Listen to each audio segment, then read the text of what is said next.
What if I told you that prior to the start of human history itself, our planet was governed by merely 8 kings whose dominion extended across a staggering 241,200 years? This tale isn't drawn from some imaginative fantasy book. It's documented in one of the most ancient writings ever unearthed, an old Sumerian record that identifies every one of these eternal sovereigns.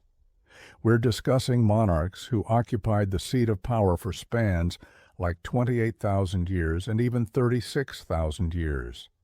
They observed the ascent and decline of empires beneath their oversight, shifting their seat of rule through a primeval landscape until everything collapsed in a single disastrous occurrence.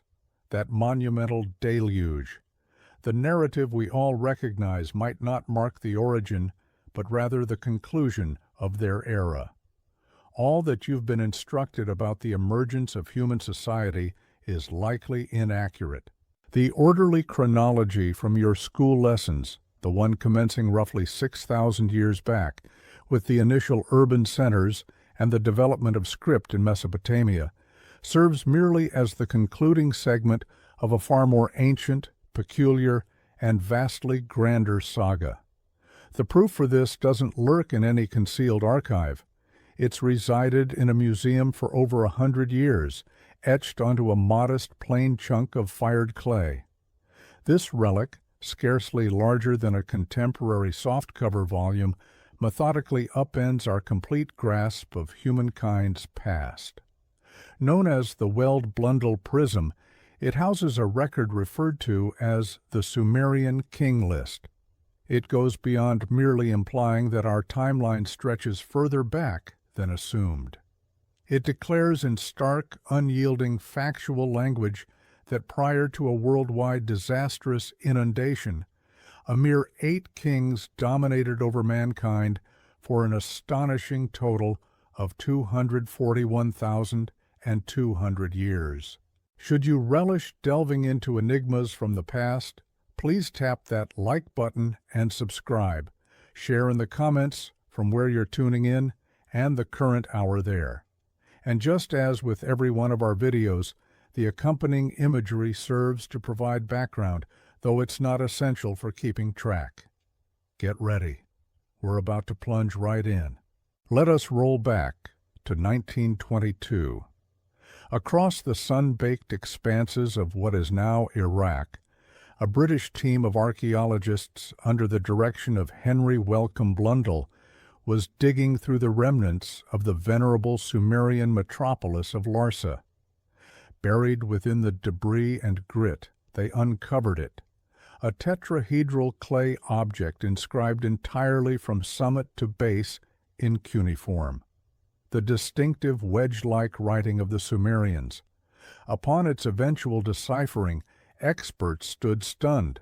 They had anticipated yet another account of crop yields, commercial agreements, or devotional chants. What emerged instead was a carefully structured catalog of leaders, their seats of governance, and the durations of their tenures. The tone wasn't lyrical or legendary. It was penned with the straightforward exactness of a bookkeeper or an official chronicler. It unfolds like a balance sheet, a straightforward chronicle. Yet the details it chronicles defy belief. The catalog opens with a straightforward but earth-shaking declaration. Once kingship had come down from the skies, kingship resided in Eridu. The initial sovereign of Eridu, according to the text, bore the name Alulim. His dominion spanned 28,800 years. The subsequent ruler, Alalangar, commanded for 36,000 years. The next, Enmenluana, maintained the crown for 43,200 years. The enumeration proceeds across 8 monarchs in 5 varied settlements, every tenure stretching across tens of thousands of years. The chronicler then sums it up: 8 kings, their periods adding up to 241,200 years. And then the catalog halts suddenly with a lone, ominous phrase: Then the flood overtook everything. To a contemporary perspective, such figures seem ridiculous. No person could endure 28,000 years, much less govern that span. The first response from established historians was to reject this whole portion outright as sheer invention, a foundational legend akin to accounts of colossal beings or mythical beasts. They classified these initial leaders as legendary entities and their dominions as emblematic. It offered a clean, orderly resolution that permitted the annals to commence securely post-deluge. Yet the prism concealed a revelation that rendered such straightforward rejection untenable. For following that reference to the deluge, the catalog resumes immediately. It identifies fresh monarchs and novel locales. But at this point, the tenures shorten markedly. Hundreds of years, then scarcely more than a lifetime, then mere dozens of years, and abruptly the figures ring true. And that's the moment the true revelation lands. The segment after the flood in the catalog identifies rulers whom we recognize via additional writings and digs as authentic personages from the past. Most notably, it includes Gilgamesh, sovereign of Uruk, whose saga ranks among the earliest literary masterpieces globally, and whose urban fortifications have been tangibly excavated. This establishes an unavoidable contradiction. If the latter portion of the Sumerian King List earns acceptance as a valid chronicle of events, how can we so assuredly reject the initial segment? The identical chronicler, employing the identical straightforward manner, committed both to record. The text draws no separation between the fabled sovereigns who reigned 43,000 years and the documented ones who held sway 43 years. It portrays them uniformly as elements of one unbroken chronicle, disrupted solely by a vast inundation. To disregard the opening half equates to splitting a manuscript apart, and asserting merely the fragment we prefer holds validity. This compels us toward a frightening inquiry. Suppose the catalog holds no mythic element whatsoever. Suppose it's a recollection. The enigma intensifies upon examining the calculations. The extraordinarily extended tenures aren't arbitrary inflated amounts. They adhere to an exact sequence rooted in the Sumerian sexagesimal base 60 numerical framework. Their supreme temporal measure was termed a SAR, denoting 3,600 years. View the tenures once more via this viewpoint. Alulim's 28,800 years equates precisely to 8 SARS. Alangar's 36,000 years matches exactly 10 SARS. Enmenlu-Ana's 43,200 years aligns perfectly with 12 SARS. This reflects not the effort of a fabulous conjuring figures from nowhere. This embodies a methodical, intentional arrangement. The chroniclers were documenting something they regarded as structured and accurate. Yet this guides us toward two bewildering options. The initial one posits that the quantities symbolize periods of sway or heavenly rotations. But if that's the case, why frame them as the dominions of particular identified persons? The alternative option ventures far more boldly. What if these leaders weren't of the human form we recognize? The catalog itself offers a hint right in its opening phrase. Kingship came down from heaven. To the Sumerians, the entitlement to govern wasn't a mortal contrivance. It was a bestowal, a framework imparted to the globe from beyond. This has prompted certain investigators toward a bold, nearly inconceivable deduction. That the King List chronicles an epoch when our world was overseen by entities not of human origin, beings whose physiology or maybe mechanisms permitted existences that ridicule our limited spans. Shadowing this notion stands a solitary commanding figure from Sumerian lore. The Anunnaki, a designation frequently rendered as those who descended from the skies to the ground. The well-blundled prism stands not as an isolated whimsy. At minimum, 16 additional shards of the King List have surfaced throughout Mesopotamia in locales such as Nippur and Kish, all recounting the identical essential narrative. It formed a core, unquestioned chronicle for the folk who birthed society. They held firm belief, devoid of doubt, that their realm sprang from an era of deity-like monarchs, an era that terminated in a deluge that razed the world. Thus, this fired clay object doesn't merely urge us to rethink the sequence of events. It demands we probe the essence of our origins and the essence of those who first claimed the seat of power on our globe. It depicts a chronicle split into two clear phases, the realm prior to the waters and the realm that followed. And our exploration commences in that vanished realm before the deluge. As we probe the significance of that initial pivotal arrival of kingship from above, that lone line, kingship descended from heaven, transcends mere antique lyrical expression. It constitutes a total overhaul of the tale of human society. Our current comprehension, forged across ages of excavation and cultural study, narrates a gradual progression. We envision modest groups of nomadic foragers gradually taking root, acquiring farming skills, assembling hamlets, and across millennia, those hamlets expanded into settlements and settlements into the inaugural urban hubs.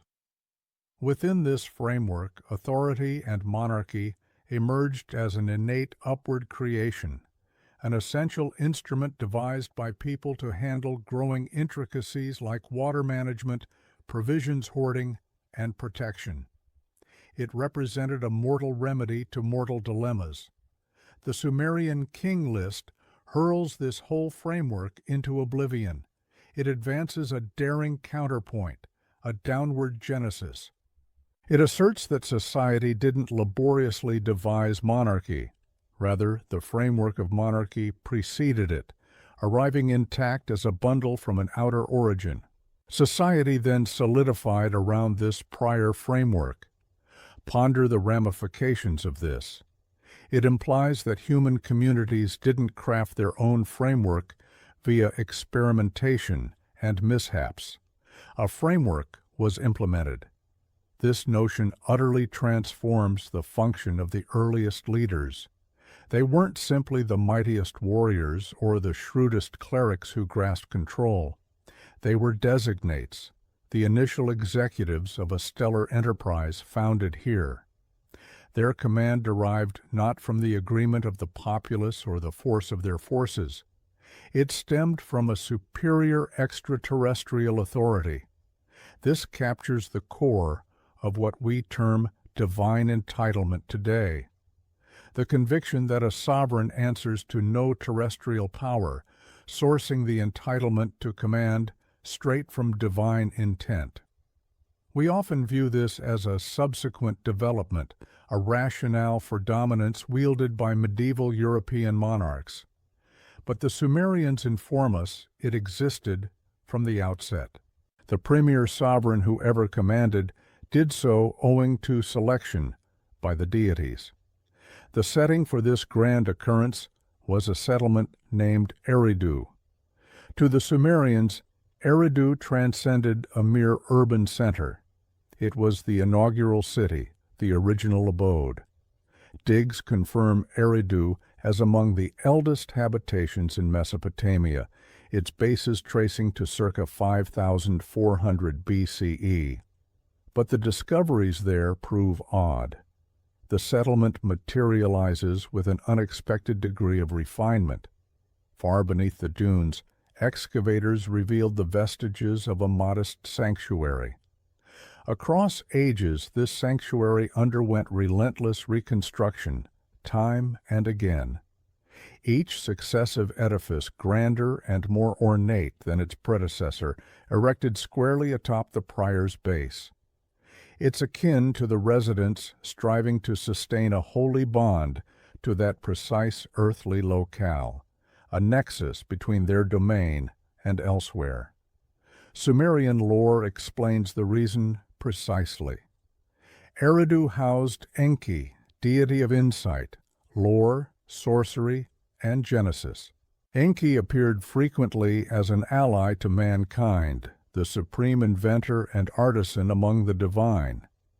If monarchy, encompassing its linked statutes, disciplines, and communal frameworks, was a present, Enki's domain would serve as the fitting reception site. This ushers in the boldest rendering of descended from heaven.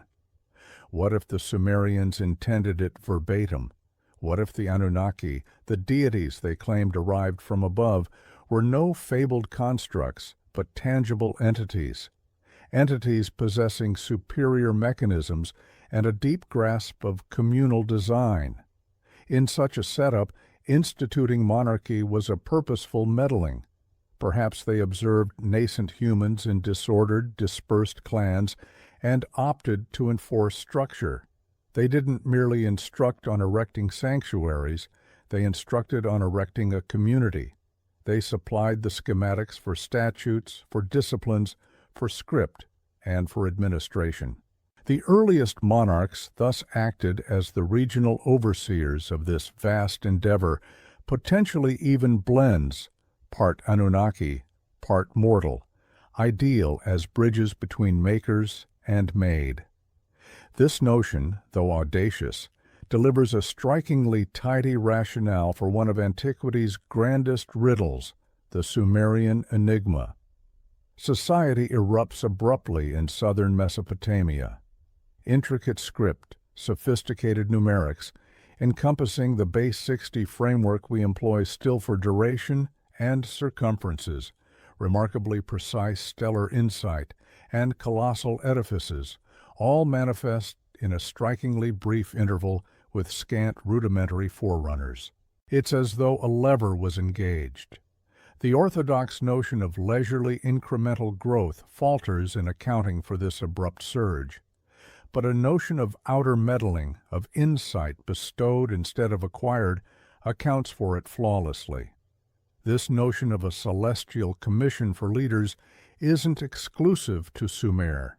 It forms a bedrock conviction for almost every major antique society, a curious resonance spanning realms divided by immense expanses and countless years. In venerable Egypt, the pharaoh transcended a mere monarch. He embodied a living deity, the terrestrial form of Horus the god and offspring of Ra. His command proved total because it was sacred. In China, overlords governed via the celestial commission. Tianming, the heavens would confer upon a righteous leader the entitlement to direct and revoke that commission from a depraved one, precipitating a lineage's collapse. In the scriptural heritage, it is the divine who designates monarchs like Saul and David, granting them the command over his selected folk. Worldwide, from Inca sovereigns asserting ancestry from the solar deity Inti to Japanese overlords tracing descent to the solar goddess Amaterasu, the tale recurs. Genuine command descends from above, not below. Might this widespread legend represent a collective warped recollection of one occurrence? A recollection of an era when mankind's course was purposefully and straightforwardly reshaped by non-human intellect. The Sumerian King List doesn't merely hint at this. It posits it as the inaugural truth of its chronicle. It asserts clearly that our narrative as a refined species commenced not with a mortal concept. It commenced with a sacred edict. The consequences prove immense. It signifies that the very frameworks directing our existences, statutes, ranks, and authorities' aggregation may stem not from human ingenuity at all. They might originate elsewhere. We confront a decision between dual truths, either kingship descended from heaven ranks as the most effective political fable ever devised, a legend crafted to validate terrestrial leaders, or it constitutes the verbatim reality, a 4,000-year-old recollection of the instant our realm was irrevocably transformed by encounter. The prism furnishes our initial indication by identifying the premier monarch to claim this sacred commission in Eridu's holy precinct, a leader called Alulim.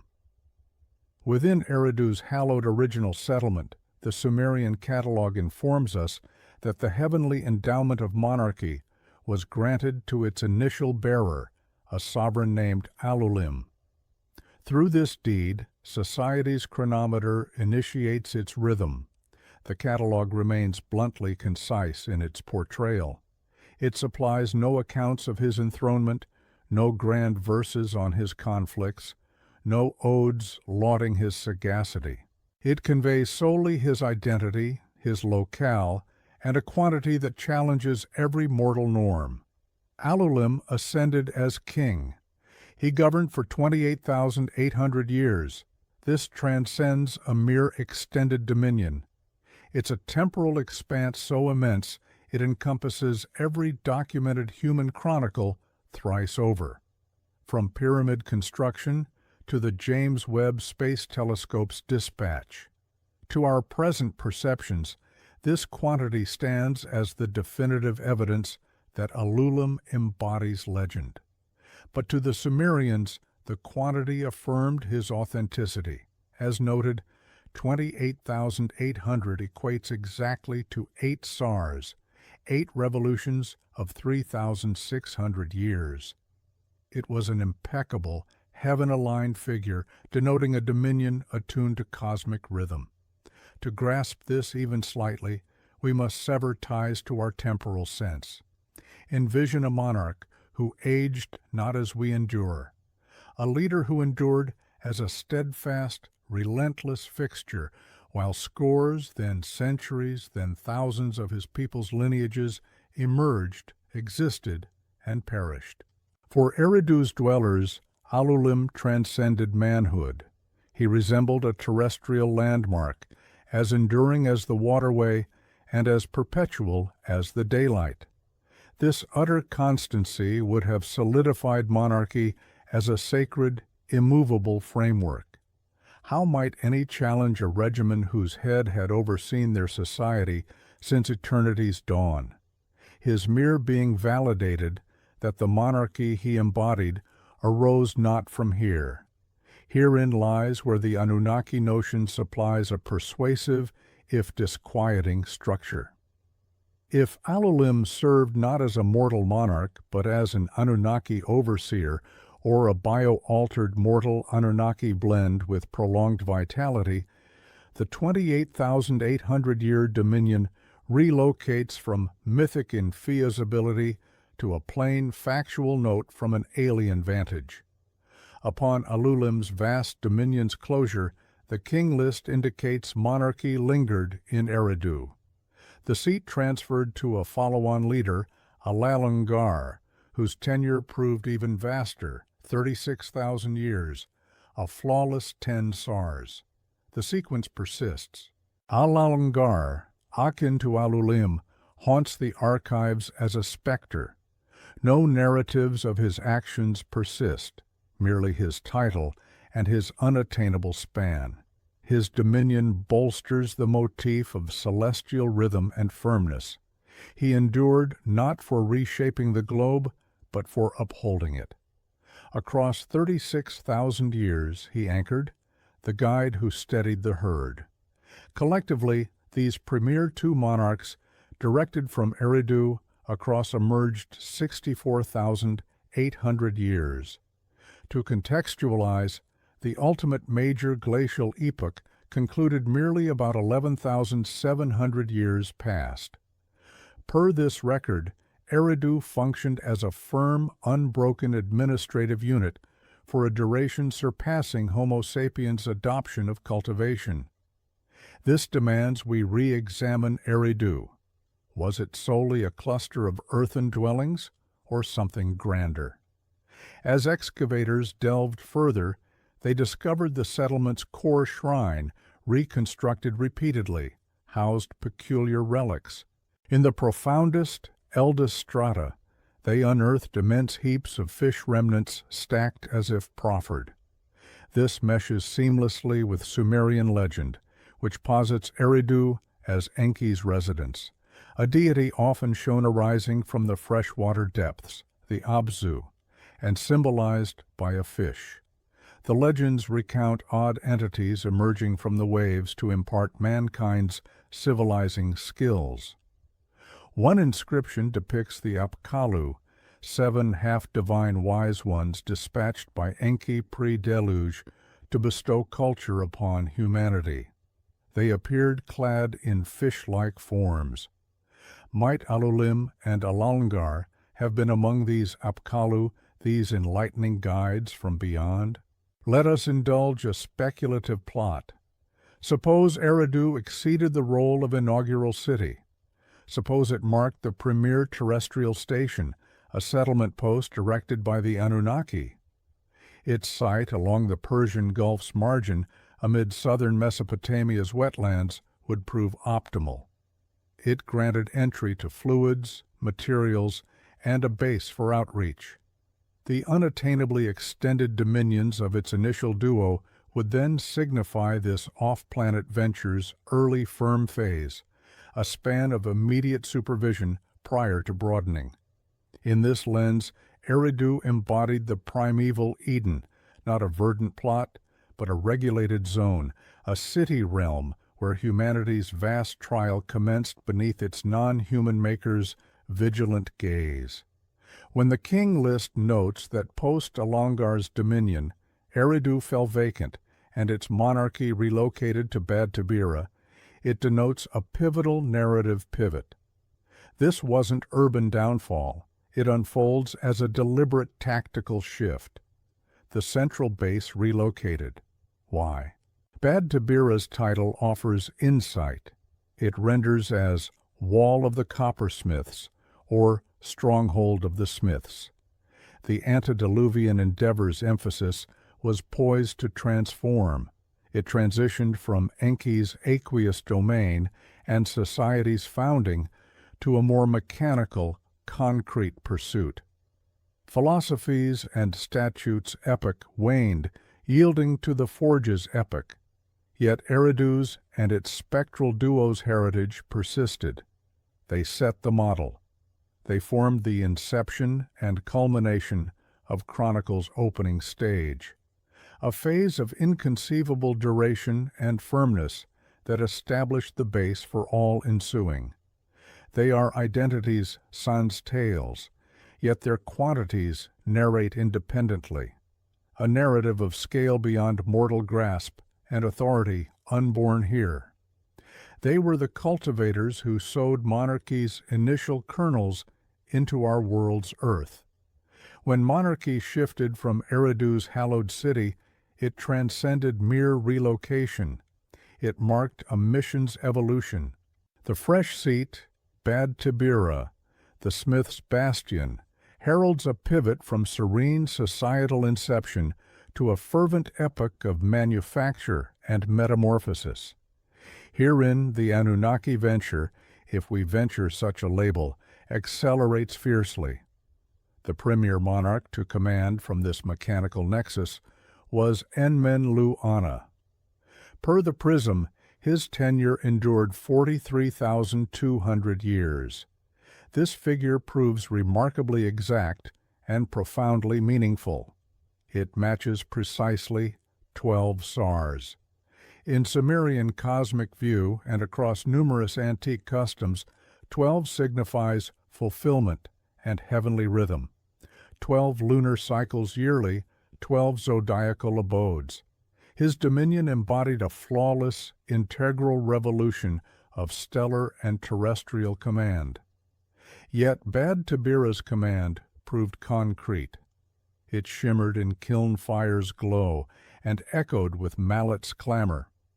To antiquity's folk, metal craft transcended trade. It was sorcery, a sacred craft. To extract inert stone from soil and, via blaze and arcane insight, forge it into radiant, unbreakable alloy was to emulate the divine. This ranked as creation's pinnacle, and Bad Tabira its worldwide nexus.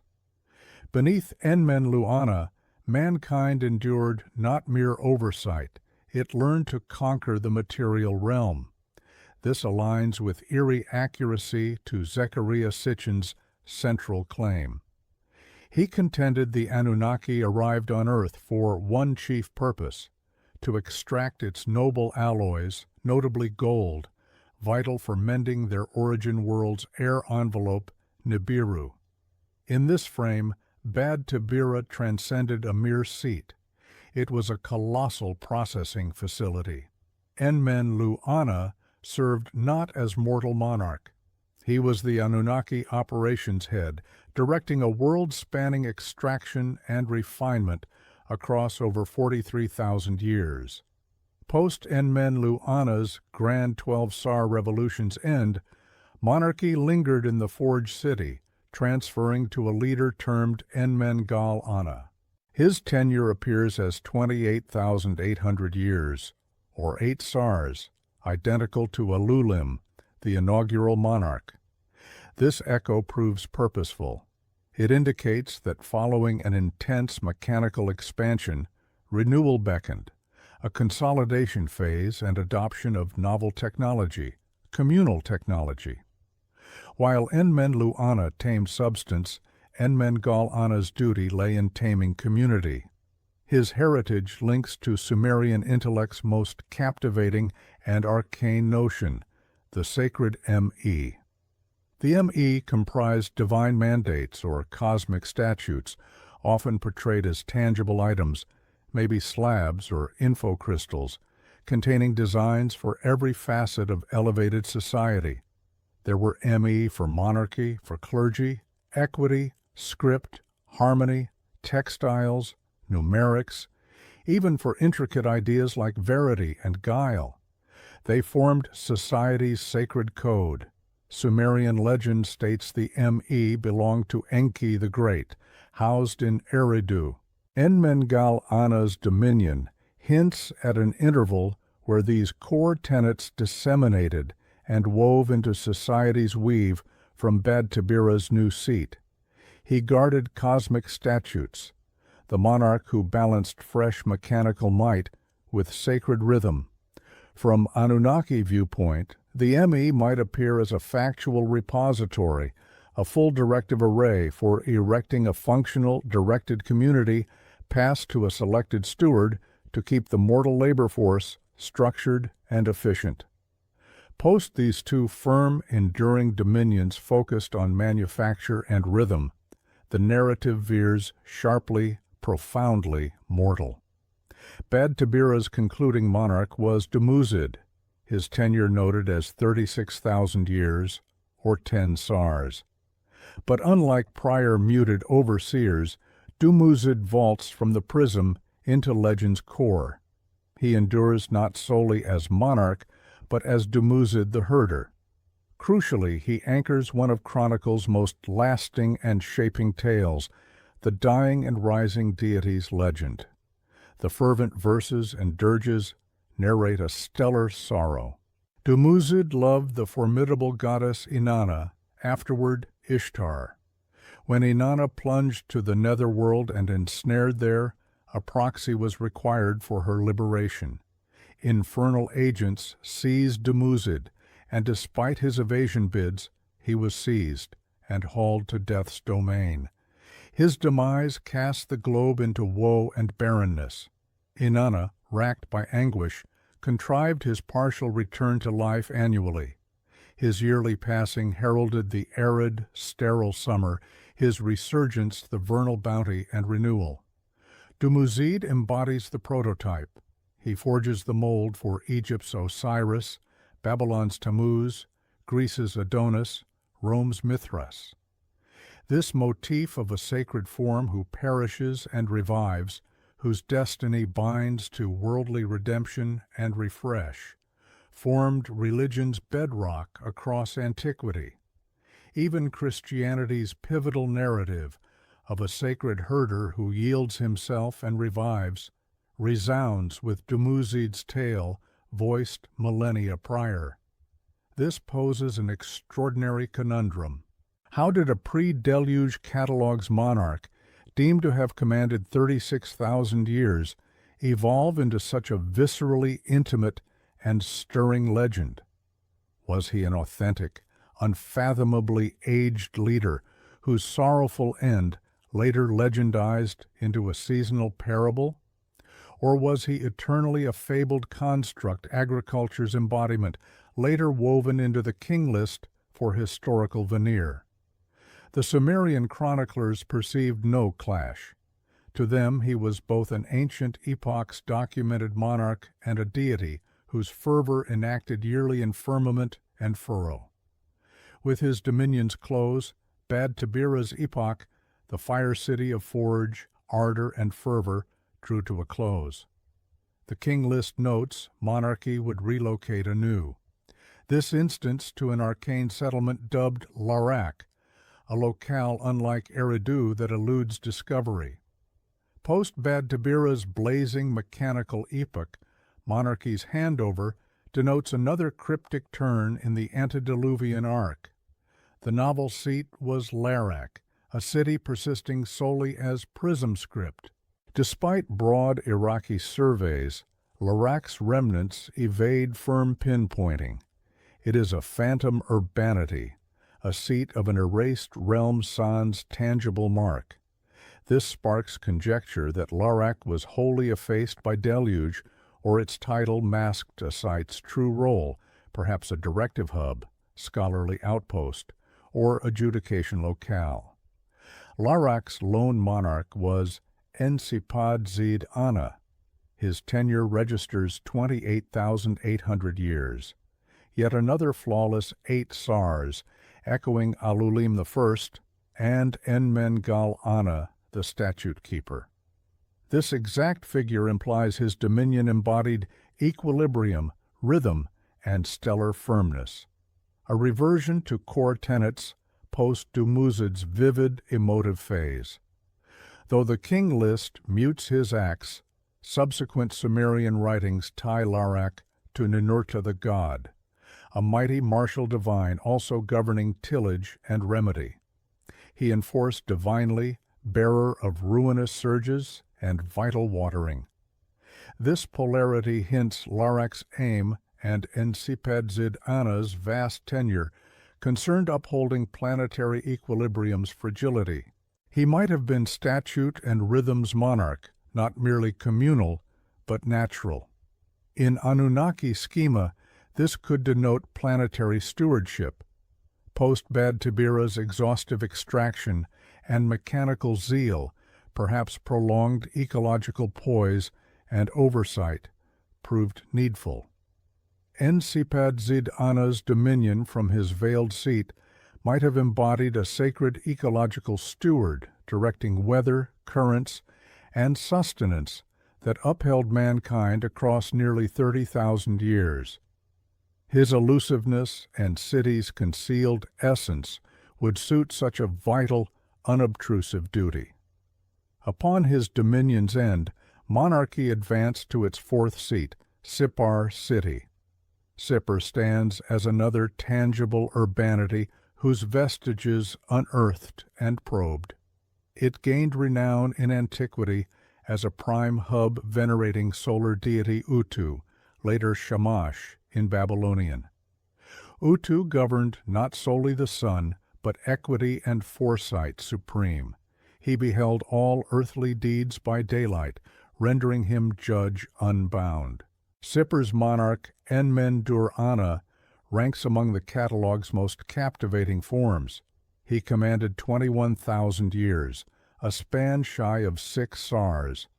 But his tenure's duration doesn't confer fame, his fate's narrative does. Later Mesopotamian writings assert Enmendur-Ana was called skyward by deities Utu and Adad. There enthroned in aureate splendor, he absorbed cosmic arcana, foresight's discipline, oil-water scrutiny, and entrail reading for prophecy. He joined the divine assembly, then returned terrestrial to found the clerical order bearing this lore. His arc parallels Scripture's famed Enoch, whom Genesis notes, Enoch strode true with God, then he vanished, for God bore him away. Like Enoch, Enmendur-Ana evaded demise, he ascended. This arc forges the starkest tie between terrestrial monarchs and celestial backers. It's a verbatim lore conveyance. Universe's secrets weren't unearthed, they unveiled. For plot enthusiasts, Enmendur-Ana's skyward summons acts as irrefutable proof, viewed not spiritually, but physically. Was he conveyed via vessel to orbital post, or distant orb, schooled in superior disciplines, then repatriated as seer sovereign? His imparted secrets, stellar study, numerics, predictive arts, might simplify advanced mechanisms and chance doctrine into ceremonial modes graspable and enduring by nascent folk. His 21,000-year dominion in the solar deity's city thus spans the extended phase disseminating this heavenly lore, forging clerical and scholarly lineages dominating Mesopotamia millennia hence. The antediluvian realm's closing chapter unfolds in the fifth and final seat, Shuruppak. Its monarch was Ubarra-Tutu. His tenure notes 18,600 years, the briefest among pre-deluge sovereigns. This contraction, as if chronology hastened toward climax, foreshadows the finale dramatically. Like Piers, the catalogue reveals naught of his acts. But his import looms vast, as the old realm's ultimate monarch. His identity binds eternally to the looming ruin via his famed offspring. Though unnamed in the King List, epics like Gilgamesh dub Ubarra-Tutu's sire to Utnapishtim, the Sumerian flood's ark-builder. The ark rings hauntingly known.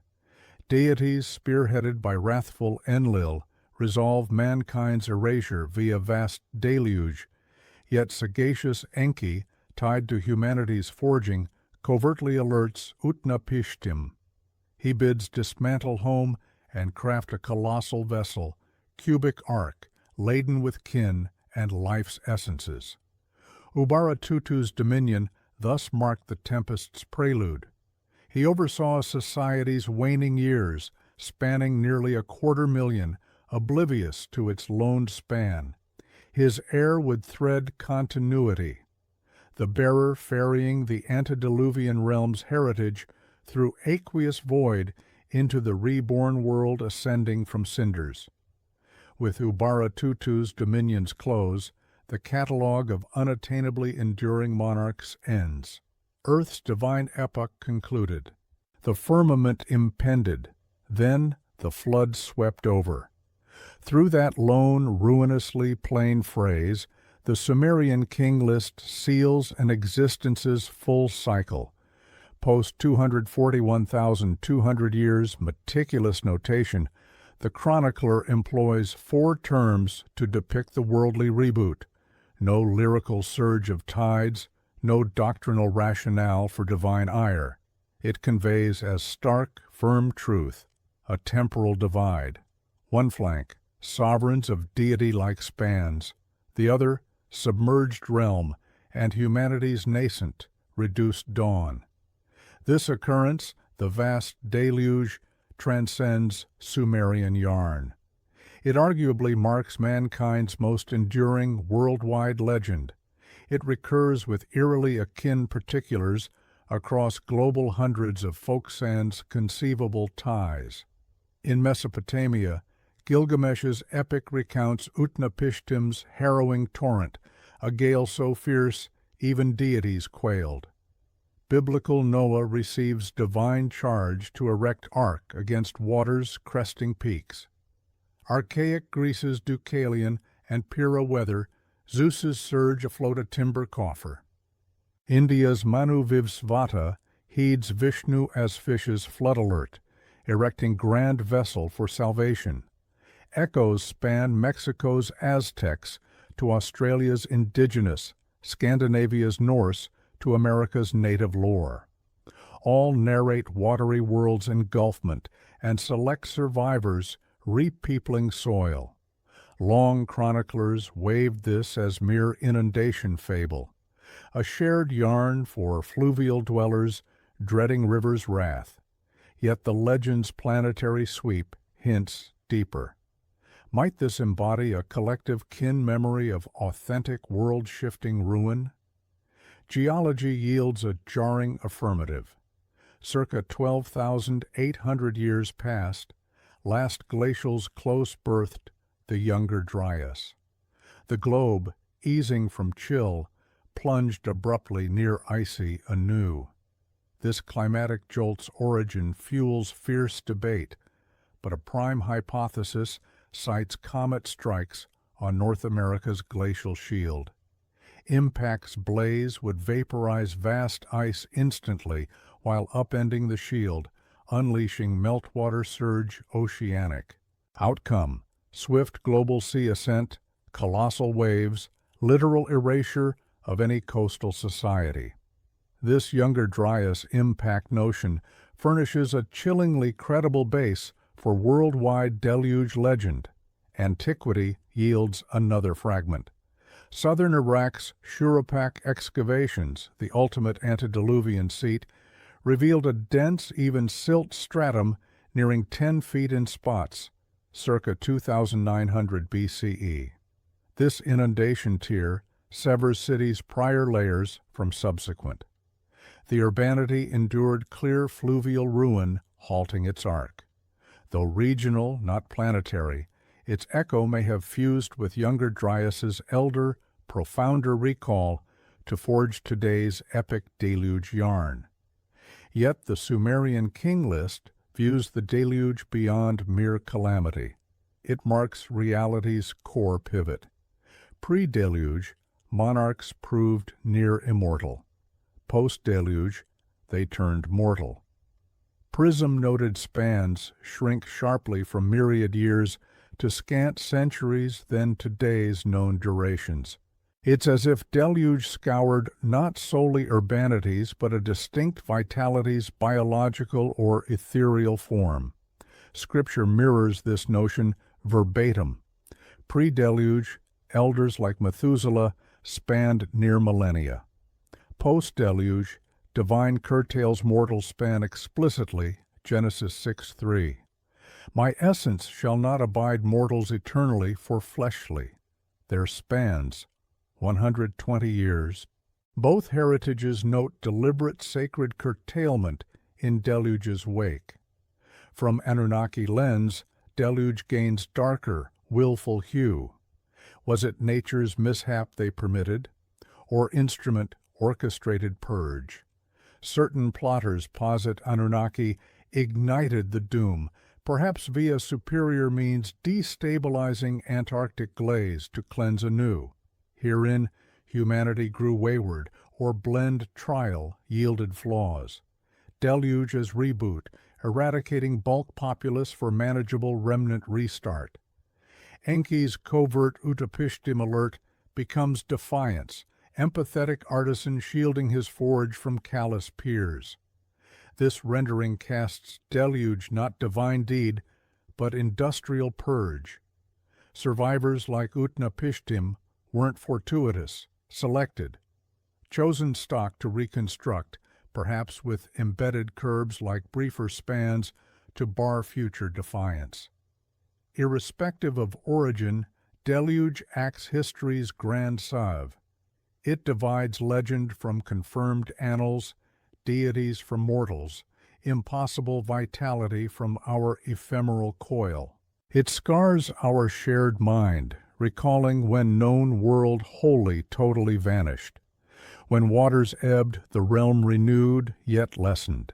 Celestial tether seemed cleft. Mankind first stood solitary, tasking novel monarch breed to guide from mire. When great deluge's waters withdrew, they bequeathed a realm purged bare, a void canvas for fresh chronicles' inscription. The Sumerian King List denotes this renewal with identical detached timbre used for finale. Post-deluge's sweep and kingship's heavenly descent, kingship abode in Kish. Godlike sovereign's epoch ended. Novel era claimed by mortals. Now listed tenures shorten markedly, credibly. Kish's inaugural post-deluge lineage holds monarchs spanning 960, 840, or 300 years. Still vast by norms, but deluge prior's merest sliver. And as catalog advances temporally, quantities dwindle further till wholly feasible annals of 20, 30, or 40 years. Within this novel, earthbound truth, we encounter the prism's paramount form, Gilgamesh, Uruk's first dynasty's fifth monarch. The King List logs his tenure tersely, the sacred Gilgamesh. His dominion, 126 years. But unlike antediluvian shades, Gilgamesh erupts from obscurity into chronicle as fleshed persona. He heroes the Epic of Gilgamesh, literature's premier grand opus, an epic verse antedating Homer's Iliad by no less 1,500 years. His arc, reassembled from clay shards, narrates a potent, haughty monarch, two-thirds divine, one-third mortal, a half-deity wielding urbanity with steely grip. To temper him, deities forge wild Enkidu, initial foe, then steadfast ally. United they pursue valiant quests, felling beasts, scorning divine. But Enkidu's doom sentence humbles Gilgamesh with bereavement, first facing his finitude. Herein his arc bridges King List's halves crucially. Death-dreading, Gilgamesh quests desperately for eternity. He seeks death's sole escapee. Utapishtim, deluge's remnant. Post-arduous voyage to world's brink, he locates the elder. Utapishtim recounts deluge wholly from first hand. Divine verdict, Enki's hush alert, arc's forging, Gale's horror, Mount's touchdown, eternal boon to him and spouse. Gilgamesh hears living nexus to pre-deluge realm. The arc affirms Mesopotamians grasped King List's events, not fabled, but historical truth. Utapishtim embodies proof, yet Gilgamesh's eternity plea yields Utapishtim's stern verity, that boon one off. Immortal's epoch closed. Deities decree mortality mankind's seal. This poignant instant, the epic validates King List's vast reboot. Past's bridge exists, yet portal barred. Gilgamesh, two-thirds sacred, binds to novel mortal coil. He quests vainly, repatriates to Uruk, schooled in harsh truth. True eternity lies in enduring acts and legacies bequeathed. Long experts deemed Gilgamesh pure fable like Hercules or Arthur. But antiquity caught myth's pace. 19th and 20th century digs unveiled Uruk's vast remnants, chronicles first true urbanity. They unearthed colossal barriers as epic detailed and annals naming prism-listed dynasty peers. Gilgamesh's title recurs in contemporaneous scripts as factual sovereign. He wasn't fable, he was echo, authentic leader whose acts, so singular, forged legend's base centuries on. This renders Gilgamesh King List's keystone. He anchors documents fantastical fore to verifiable aft. Gilgamesh's authenticity demands we weigh full catalog gravely. 126-year scribe mirrors, 28,800-year notator. To composer, both equally annals. Gilgamesh's semi-divine hue, two-thirds deity, one-third man, tantalizes as hint. Poetic mites flourish or verbatim Anunnaki echo. He might mark hybridization's waning yield, divine strains thinned temporally. His eternity hunt transcended human plight's trope. It sought ancestors' lost endowment, deluge erased span. His defeat seals that tie's tragic close. Post-Gilgamesh, sacred flicker dims. Mesopotamia's monarchs turn holy, sadly mortal. He strides history myths literal, 1 foot divine, 1 mortal. Ideal transition era champion, the King List's etched arc of lost, impossibly vital rulers felled by world-rending deluge would stun sufficiently as lone yarn. But it isn't. Identical framework, vitality's aureate epoch, vast ruin, then curtailed mortal dawn, resounds persistently in major societies' bedrock scripts. As if Sumerian recalls kernels smuggled deluge arc-bound, safeguarded in survivors' spoken lore, eventually scripted in varied tongues and terrains. Starkest, famed parallel graces, Hebrew Bible's Genesis 4 chapters. Patriarch's roster from Adam to Noah echoes Sumerian antediluvians directly, if abridged.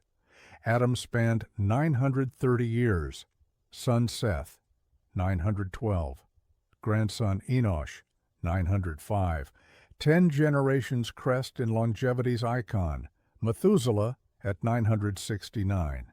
Though centuries not millennia, core tenet matches. Pre-deluge, mortals endured extraordinary spans.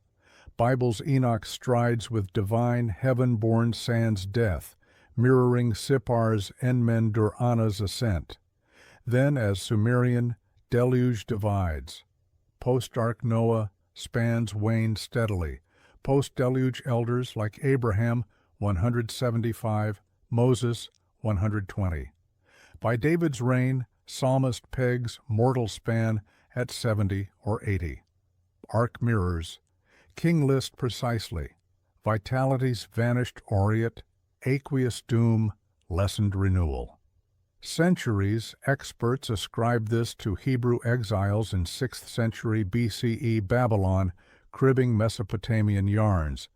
But likenesses may delve deeper than pilfer. Suppose both Sumerian and Hebrew draw from elder common recall source. Shared survivor branch heritage on pre-deluge truth. Middle East's resonance extends.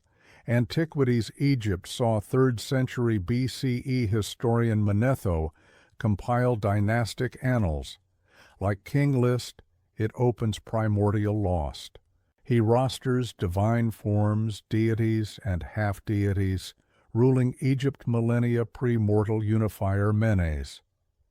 Ramesses II era's marred Turin king papyrus affirms, launching with god dynasties, spanning mythic vasts.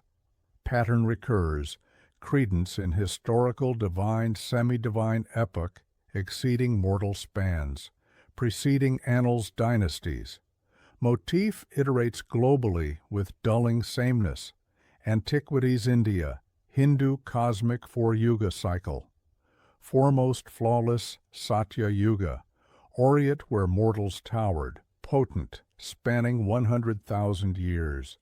Successive yugas erode span, virtue, form to our flawed Kali Yuga.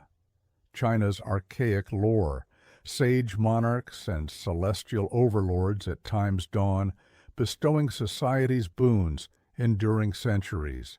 Yellow emperors say, reigned centennial. What to glean from planetary accord? Mere mortal bent to gild antiquity with Titan deity aureate? Or authentic etched recall, historic datum, myth ambered? If recall, King List marks its most granular, clerical survivor. It posits described antediluvian society, not local Mesopotamian, but worldwide. Heaven-descended monarchy, perhaps planetary regimen. Deluge then shatters linked realm, casting survivors to obscurity. Isolated, each faction safeguarded pre-time's echo, antediluvian uniquely, yet core uniform. This schema yields audacious, fresh mythic lens. Not whims, but warped datum, splintered annals of lost human chapter. Greeks' gods, Hindus' devas, Bible's Elohim, Sumerians' Anunnaki, varied titles for identical potent, long vital governors, pre-Great Reboot. King List's stark numeric rigor may nearest uncorrupted prime file of that erased epoch. It yields identities, sites, exact sequence other realms dream myth recalled. Mythology's historic spine. King List confronts us with irreconcilable annals facts. Orthodox dismissals, long tenures, emblematic, pre-deluge, holy fable, feel wanting. They sideline proof over grapple. They falter beneath tenure's math rigor and mythic global likenesses' uncanniness. To face enigma truly, theory must honor text verbatim. 70s maverick Zechariah Sitchin did thus. He advanced sweeping reframing of human chronicle. To Sitchin, King List wasn't fable. It was redacted corporate log of extraterrestrial-terrestrial metal. Sitchin, Sumerian fluent, and Semitic lingual, scanned cuneiforms claiming missed or shunned tale by peers. Pivot, one misconstrued celestial. Sumerians grasped astronomy deeply, charting sun, moon, Saturn-out planets. But Sitchin held texts voiced 12th solar kin, sun-moon counted, vast, undiscovered, dubbed Nibiru, crossing planet. Per decodings, Nibiru shunned stable circuit like kin. It traced immense ellipse-piercing inner system once per 3,600 Earth years, then hurled deep void. That 3,600, Sitchin's cipher. Flawless match for Sumerian SAR, 3,600-year measure computing antediluvian monarchs' vasts. Abruptly, King List's figures clarify. 28,800 years, 8 SARs, or 43,200, 12 SARs, not earthly tallies symbolic. Literal Nibiru orbit counts. Chroniclers used God's almanac, not mortals. Pre-deluge rulers, Sitchin held, were Nibiru's dwellers.